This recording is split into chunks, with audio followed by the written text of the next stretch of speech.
This is our sow and grow video for Radicchio and Chicory. Now these are fantastic plants to add to your garden because they're perennial. Now we often grow them as an annual, so we sow it and harvest it all within the same season, but you don't have to do that. If you harvest this right, it can be giving you harvests for many years to come from just one sowing. So both Radicchio and Chicory have quite bitter tasting leaves, so it's quite a different flavour from your standard lettuces and things like that. They're a really interesting addition to salads, and you can also cook with them. So you can make a fantastic traditional Italian risotto with them, which is absolutely delicious. So they're fairly versatile. There's a lot that you can do with them. Now these are really cold hardy crops, so you can sow in very early spring for harvesting in later spring and early summer.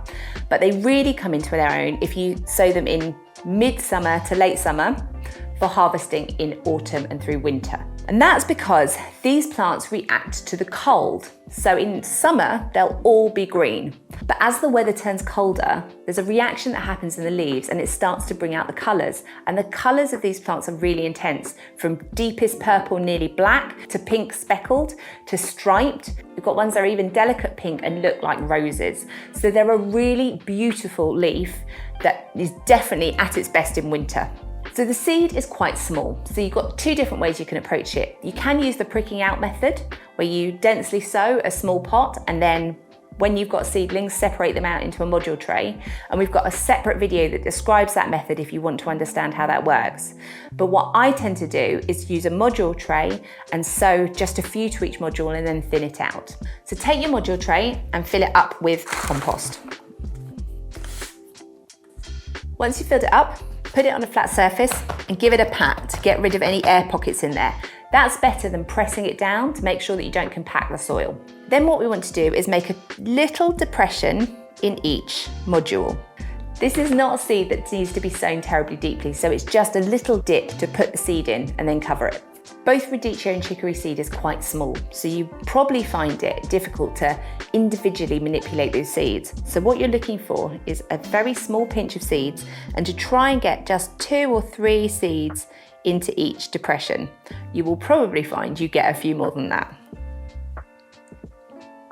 Right, once you've got a few seeds in each hole, just take a little bit more compost and sprinkle it on top to just cover them up. Then give them a water. Now this plant doesn't need a huge amount of heat in order to germinate, so you should be fine in an outdoor greenhouse or somewhere like that to start this off. And it should germinate relatively quickly. Within a week, possibly even less, you should find that your seedlings start to pop up. Once you've got to this stage, you'll have a number of little seedlings in each module of the tray. And what you want to do is pull out the smaller, weaker seedlings, leaving just one good, strong seedling to grow on. And then you want to grow these on until you've got a nice strong little plant that's ready to plant out in the garden. And you don't have to worry too much about cold with this. This is a really, really frost hardy plant. So you want to be able to plant it out for it to establish before the frosts come. But once it's in there and once it's established, it's going to stand up to frosts. You have nothing to worry about. And the colder it gets, the more colourful and the more beautiful it's going to be. And then, like I said, this is actually a perennial plant. So when you're harvesting, if you harvest it in the right way, you can be enjoying this for many years to come. Basically, as long as when you take your leaves, you are leaving the root in the soil, the plant will regrow again from the root. It may not be the perfect head that you originally had the first time, but you can treat it as cut and come again leaves. So if you want to try this beautiful perennial edible, check out the options that we have for you in our seed range on shegrowsveg.com.